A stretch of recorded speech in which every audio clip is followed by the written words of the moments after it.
खड़े होकर मैडम का आप इस्तेमाल करें। जोरदार तालियों से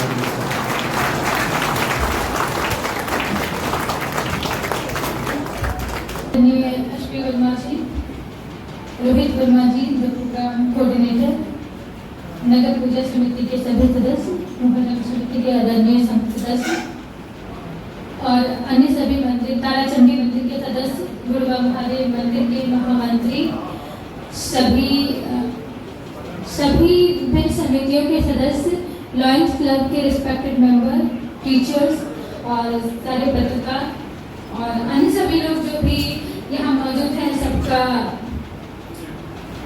अभिनंदन करती हूँ। आज ये मेरा विदाई समारोह है, तो इसमें मैं यही कहना चाहूँगी कि एक ऑफिसर, डिफरेंट पोस्टिंग में अलग अलग रोल में होता है। डिस्ट्रिक्ट मजिस्ट्रेट के तौर पे थोड़ी अलग भूमिका होती है, डीडीसी के तौर पे अलग भूमिका और एसडीओ के तौर पे अलग। तो एक एसडीओ के तौर पे एक ऑफिसर इससे ज़्यादा की कभी उम्मीद नहीं कर सकता है। रोहतास में, सासाराम में आप लोगों ने मुझे वो अनुभव दिया है, उसके लिए मैं आप सबका बेहद शुक्रगुजार हूँ। ये अप्रतिम है कि मैं आप में से बहुत सारे लोगों को मैंने आज पहली बार देखा है, लेकिन आप आए मेरे फेयरवेल में, इससे ज़्यादा मैं क्या ग्रेटफुल हो सकती हूँ।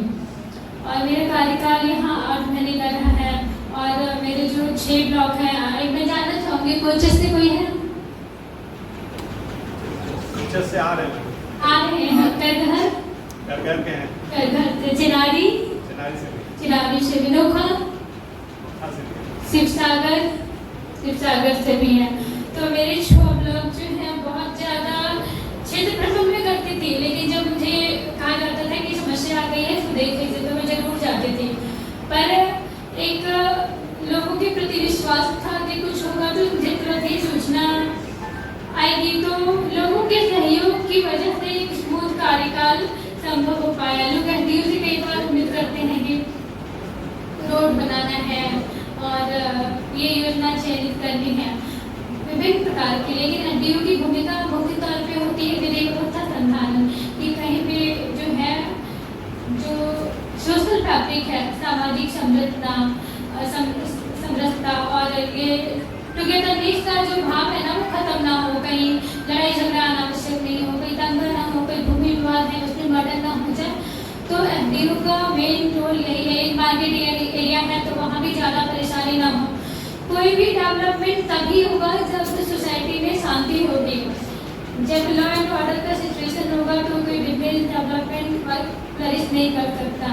और मेरे 8 महीने के टेन्योर में एक स्मूथ कार्यकाल रहा, इसके लिए मैं सासाराम की पूरी जनता, अपने मार्गदर्शक जो भी मेरे डीएम मैम हैं, डीएम सर हैं, डीडीसी साहब, जितने भी लोगों ने मुझे सपोर्ट किया, तभी पत्रकार लोगों ने भी, बंधुओं ने जो पॉजिटिव न्यूज़ को अग्रसित किया और कभी नेगेटिव न्यूज़ पे उन्होंने भी सपोर्ट किया। मैं उनकी बातों पे मत जाइए, आप अपनी लाइन में काम करिए, वी आर विद यू।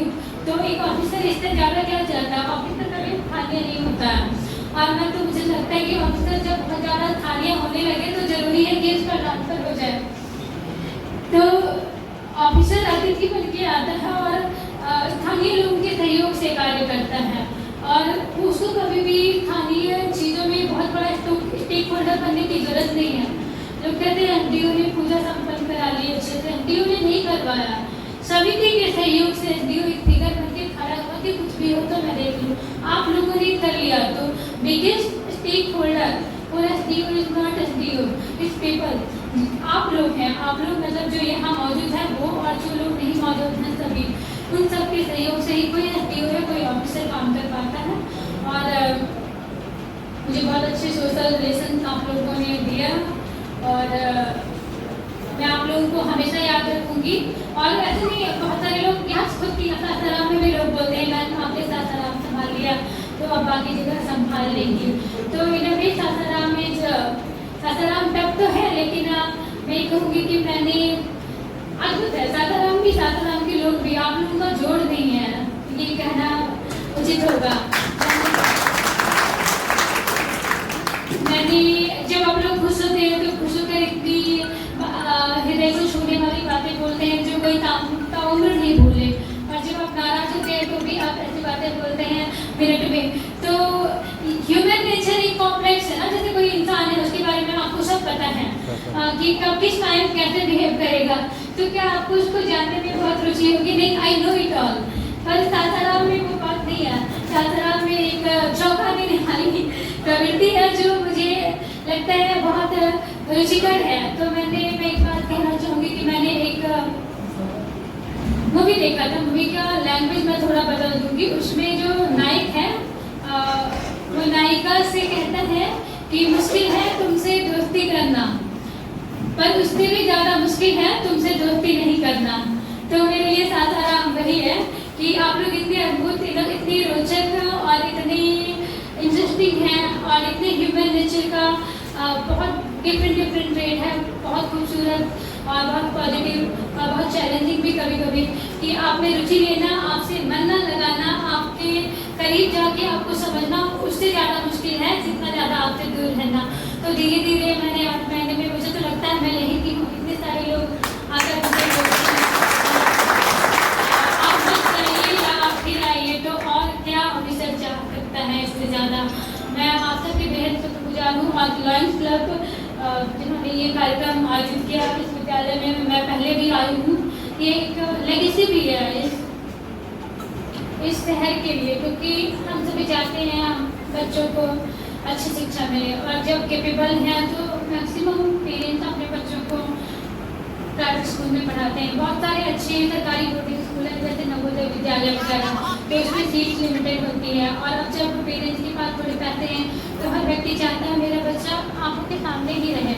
तो ऐसे स्कूल क्वालिटी एजुकेशन इम्पार्ट कर रहे हैं, और मुझे यहाँ का फीस स्ट्रक्चर भी, क्योंकि लेगेसी है, बड़ा स्कूल है, यदि ये फी बढ़ा भी गए तो लोग इसी स्कूल में पढ़ने आएंगे। पर जो जुडिशियस है, क्योंकि हमने अदर स्कूल के फीस स्ट्रक्चर भी देखा है, तो वो बहुत देख कर शौक लग जाता है। क्या प्री प्राइमरी के बच्चे को इतनी फीस की जरूरत है? क्या वो करेंगे 1 लाख में? किस तरह का स्टडी मटेरियल चूज करेंगे? तो that way I am very grateful कि आपने अपने फीस स्ट्रक्चर को ऐसा नहीं किया कि वो लगे आप दिमाग पे। वो एक काइंड एटीट्यूड है, वो कि एक मिडिल क्लास का पेरेंट्स भी थोड़ी बहुत फीस तो पे करना ही है, उसमें कोई दो राय नहीं है, लेकिन एक सामान्य व्यक्ति भी सोच सकता है कि हम सेंटर में अपने बच्चों को पढ़ाएं। दूसरा, आपने एक एसोसिएशन बनाया है जिसमें सारे स्कूल के टीचर्स एंड रिप्रेजेंटेटिव कोऑर्डिनेट करते हैं।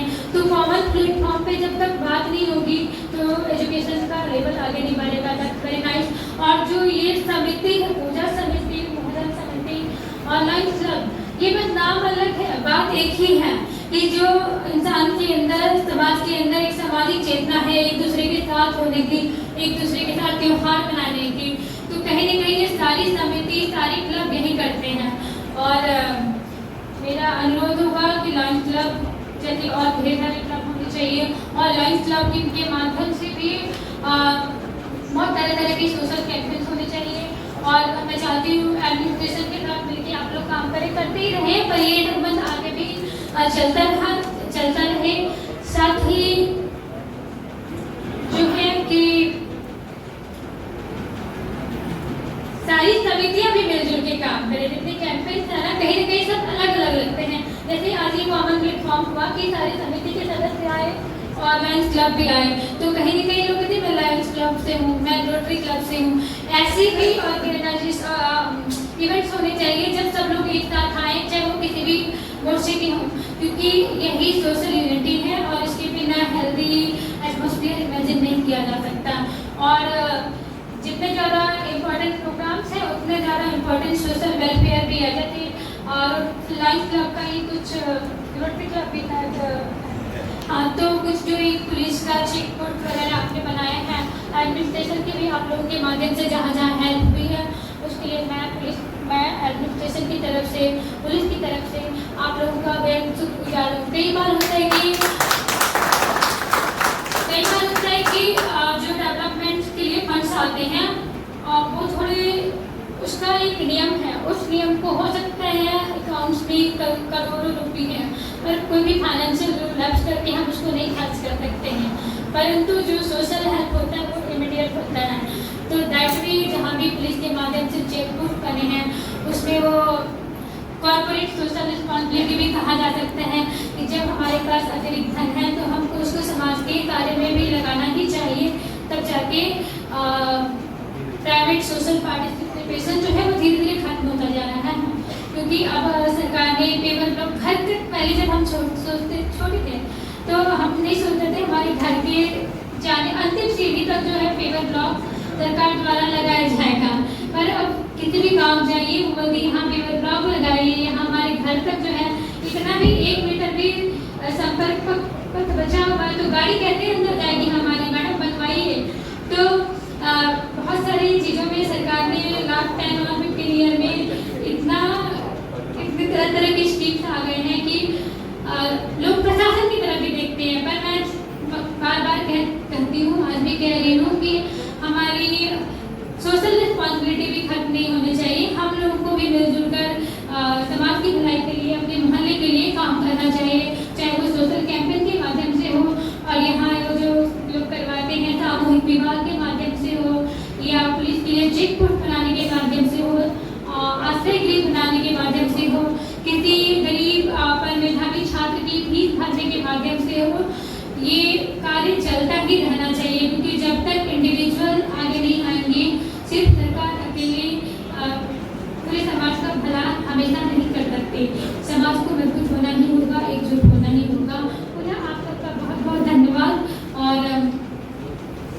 अभी आगे जो त्योहार हैं, ईद और रक्षाबंधन, मैं आप सबको शुभकामना देती हूँ कि आप सबका जीवन बहुत सुंदर हो, आप सबका परिवार सुखी हो, आप सबके बच्चे आगे बढ़ें और पूरे रोहतास और सासाराम के लिए मेरी मंगल कामना है कि ये शहर ऐतिहासिक तो है ही